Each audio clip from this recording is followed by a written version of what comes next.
Welcome to national rankers. Myself Abha Gupta Seriwal. हम पढ़ रहे हैं क्लास 12 का अकाउंट और क्लास 12 के अकाउंट में हम पहले 4 चैप्टर पढ़ चुके हैं। आज हम नया चैप्टर स्टार्ट करेंगे, साइरार की निवृत्ति, अवकाश ग्रहण या वृत्ति। इसमें हम पढ़ेंगे कि किन दशाओं में कोई साझेदार फर्म से रिटायरमेंट ले सकता है। निवृत्ति मतलब रिटायरमेंट ले सकता है। किन दशाओं में वो फर्म से अलग हो सकता है और जब वो फर्म से अलग होता है तो उसकी क्या स्थिति होती है, उसको कौन कौन सी जो चीजें हैं जो जाते समय उसको दी जाती है। सबसे पहले हम देखेंगे कि साझेदार की निवृत्ति से क्या आशय है। फर्म की किसी भी साझेदार की सेवानिवृत्ति या मृत्यु की स्थिति में साझेदारी का जो साझेदारी विलेख या साझेदारी संलेख जो होती है उसका अस्तित्व खत्म हो जाता है और एक नई साझेदारी शेष साझेदारों के बीच में बनती है। व्यवसाय परिवर्तित शर्तों के अनुरूप चालू रखते हैं। साझेदार के सेवानिवृत्त होने में या मृत्यु की दशा में लेखांकन प्रक्रिया लगभग एक जैसी रहती है, चाहे साझेदार रिटायरमेंट ले या उसकी मृत्यु हो। दोनों दशाओं में लेखांकन की स्थिति एक जैसी होती है।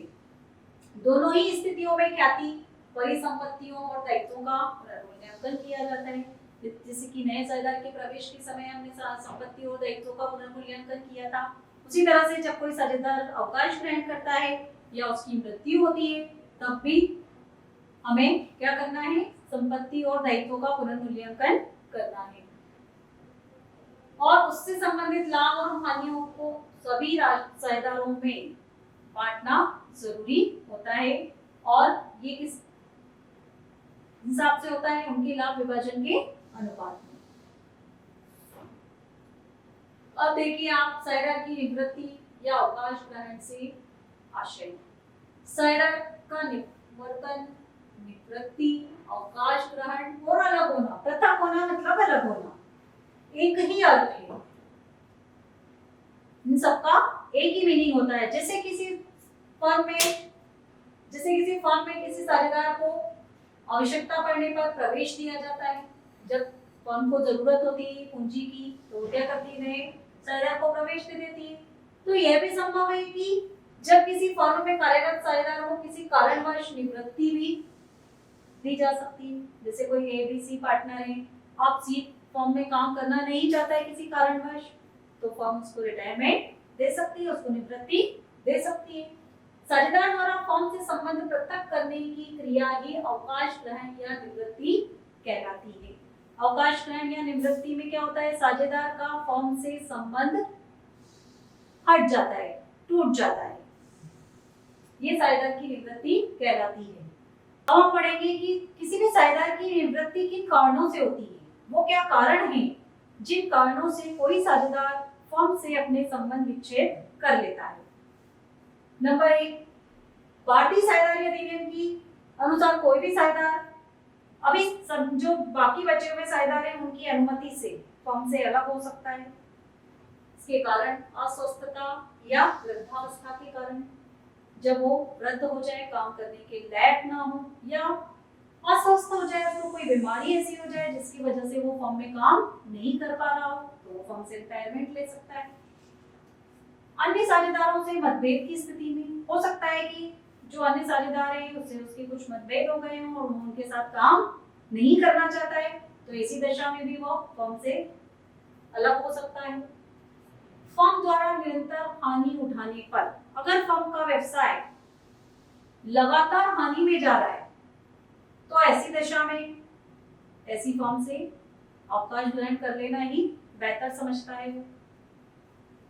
साझेदार के दिवालिया या पागल हो जाने पर, अगर कोई साझेदार दिवालिया हो जाता है मतलब उसका सब कुछ बिक जाता है, उसकी संपत्तियां उसके दायित्वों से कम हो जाती है, मतलब दायित्व उसके बहुत अधिक हो जाते हैं और संपत्तियां उनको चुकाने की स्थिति उसके पास बिल्कुल नहीं होती है, तो उसको दिवालिया माना जाता है। तो जब वो दिवालिया हो जाए या पागल हो जाए तो भी वो फर्म से रिटायरमेंट ले सकता है।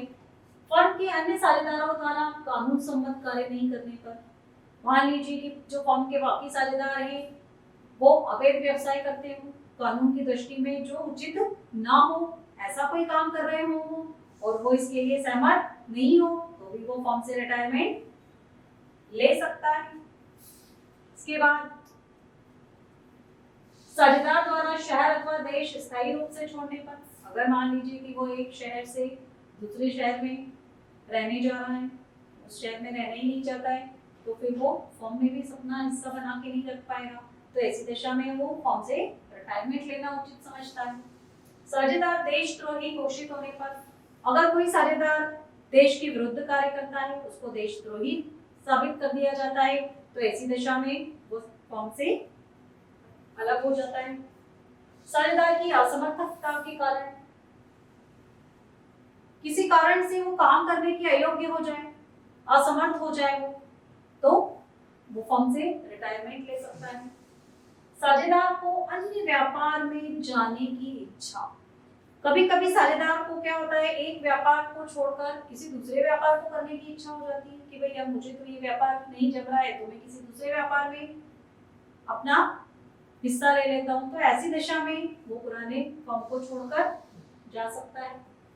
साझेदार की मानसिक रूप से विकृति हो जाने पर, उसका जो दिमाग है वो मानसिक रूप से विकृत हो गया, उसे कुछ याद नहीं रहता है, या और भी कुछ ऐसी चीजें हैं जो वो नहीं कर पाता है, तो उसके कारण भी वो फर्म से अलग हो सकता है।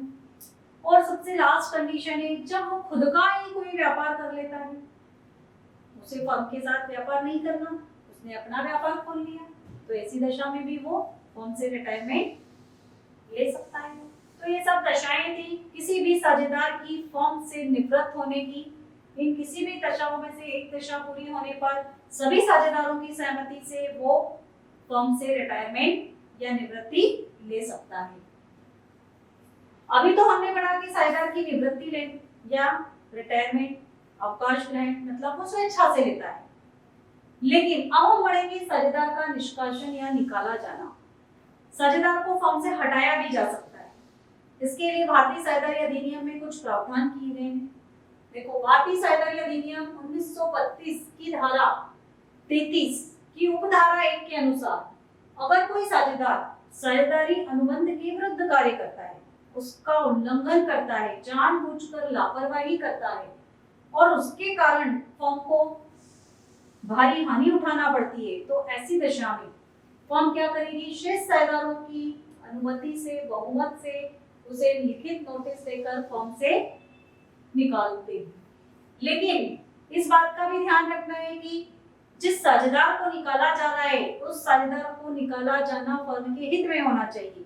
ऐसा नहीं कि उसको निकाले जाने से फर्म में कोई लॉस हो जाए या फर्म का जो बिजनेस है वो संकट में आ जाए, है ना, ऐसा नहीं होना चाहिए। साझेदार के निष्कासन एवं साझेदार की निवृत्ति दोनों में ही लेखे सामान्य एक जैसे किए जाते हैं। मतलब साझेदार को अगर हटाया जाता है तो, और अगर साझेदार खुद अपनी इच्छा से रिटायरमेंट लेता है, तो दोनों ही दशाओं में आपको लेखे एक समान करना है। अब हम पढ़ेंगे कि अवकाश ग्रहण करने वाले साझेदार की क्या वैधानिक स्थिति होती है। सामान्यतः अगर कोई साझेदार फर्म से अवकाश ग्रहण कर लेता है तो क्या होता है कि फर्म की जो पुरानी साझेदारी है वो समाप्त हो जाती है और एक नई साझेदारी शेष बचे साझेदारों में जन्म लेती है। तो फर्म से निवृत्त होने वाले साझेदार की क्या वैधानिक स्थिति है, देखिए आप। नंबर 1, साझेदारी फर्म का कोई भी साझेदार अन्य साझेदारों की सहमति से अवकाश ग्रहण कर सकता है। यदि इस संबंध में कोई समझौता हो तो पृथक होने वाला साझेदार समझौते की शर्तों के अनुसार अवकाश ले सकता है। ऐच्छिक साझेदारी में जाने वाला साझेदार, अगर साझेदारी ऐच्छिक है तो ऐसी दशा में जाने वाला साझेदार लिखित सूचना देकर साझेदारी से अवकाश ले सकता है। सेकंड देखिए आप इसका पॉइंट, साझेदारी अधिनियम के अनुसार किसी भी प्रकार का परिवर्तन, अर्थात साझेदारी फर्म में नए साझेदार का प्रवेश या अवकाश ग्रहण या मृत्यु देने पर क्या, मृत्यु होने पर क्या होता है, साझेदारी फर्म का अंत हो जाता है। मतलब जो उनका अनुबंध है वो खत्म हो जाता है। साझेदारी का अंत हो जाने पर ये जरूरी नहीं है कि फर्म भी खत्म हो जाए, ऐसा जरूरी नहीं है। साझेदारी खत्म हुई है, फर्म खत्म नहीं हुई है। परिवर्तित अवस्था में नई साझेदारी की स्थापना हो सकती है जैसे ए बी सी 3 साझेदार हैं, सी की मृत्यु हो गई या उसने रिटायरमेंट ले लिया, तो ऐसी दशा में साझेदारी समाप्त होगी, फर्म समाप्त नहीं होगी। जो शेष बचे साझेदार हैं ए और बी, वो फर्म को चालू रखेंगे और क्या करेंगे, उनके बीच में एक नई साझेदारी अनुबंध बना लेंगे। अतः एक साझेदार के निवृत्त होने पर शेष साझेदार फिर से समझौता करके व्यापार को नए रूप में चला सकते हैं। साझेदारी अधिनियम के अनुसार पुरानी साझेदारी समाप्त हो जाती है और एक नई साझेदारी अस्तित्व में आ जाती है। अवकाश ग्रहण करने वाले साझेदार या मृत साझेदार के उत्तराधिकारी को उसके हिस्से की पूंजी, ख्याति और लाभ की रकम पाने का अधिकार होता है। शेष साझेदार जो नई फर्म बना लेते हैं वो से ये रकम दे देते हैं। हमने पढ़ा था नए साझेदार के प्रवेश में कि जब कोई नया साझेदार आता है तो वो पूंजी की राशि लाता है, ख्याति की राशि लाता है। इससे उसको क्या होता है, लाभ में हिस्सा पाने का अधिकार मिल जाता है, फर्म की संपत्तियों पे उसका अधिकार हो जाता है। तो उसी तरीके से जब कोई साझेदार फर्म से रिटायरमेंट लेता है तो ऐसी दशा में उसके द्वारा जो लगाई गई पूंजी है वो उसको वापस कर दी जाती है। ख्याति की राशि में उसका जो हिस्सा बनता है, जो लाभ विभाजन करता था, उस अनुपात में उसको दे दी जाएगी। इसके साथ ही अब जब तक वो फर्म में था तब तक का फर्म का जो भी लाभ है वो उसको दे दिया जाएगा और अगर कोई हानि है तो वो उससे ले ली जाएगी। वैधानिक दृष्टि से अवकाश ग्रहण कर लेने पर भी एक साझेदार अपने कार्यकाल के दायित्वों के लिए उत्तरदायी होगा। उसने रिटायरमेंट ले लिया फर्म से, तो इसका मतलब ये नहीं कि उस जब वो पार्टनर था, जब वो साझेदार था, उस वक्त तो अगर उसने कोई कार्य किए थे और उसमें कोई दायित्व उत्पन्न होता है तो वो उसको भुगतान करना पड़ेगा। लेकिन व्यवहार में अवकाश ग्रहण करने वाले साझेदार को उसके हिस्से की राशि देकर उसके दायित्व से मुक्त कर दिया जाता है। लेकिन होता क्या है कि जब कोई साझेदार रिटायरमेंट लेता है, निवृत्ति ले लेता है, व्यापार से अवकाश ग्रहण कर लेता है, तो जो शेष बचे साझेदार हैं वो व्यवसाय का पूरा दायित्व अपने ऊपर ले लेते हैं और जो साझेदार जा रहा है फर्म से उसको उसके हिस्से की राशि देकर उसके जितने भी दायित्व हैं उनसे उसको मुक्त कर देते हैं। तो और इसके लिए एक सामान्य सूचना प्रकाशित कर दी जाती है कि इस साझेदार का फर्म से संबंध विच्छेद हो गया है, तो भविष्य में इसके नाम से किसी प्रकार का कोई लेन देन न किया जाए। निवृत्ति की तिथि के पश्चात न तो फर्म की संपत्तियों में उसका कोई हिस्सा होता है और न ही फर्म के दायित्वों में वो उत्तरदायी माना जाता है। इसके बाद अवकाश ग्रहण करने के पश्चात फर्म के कार्यों के लिए निवृत्त साझेदार उत्तरदायी नहीं माना जाएगा। इसके लिए जो नई फर्म के साझेदार हैं वही उत्तरदायी होंगे। तो ये थी फर्म के साझेदार की जो रिटायरमेंट ले रहे हैं उनकी वैधानिक स्थिति, कि अवकाश ग्रहण करने पर उनकी क्या वैधानिक स्थिति होती है, किस प्रकार से उनके दायित्व उत्पन्न होते हैं और किस प्रकार से उनको फर्म से जो राशि है मिलने वाली उसका निर्धारण होता है।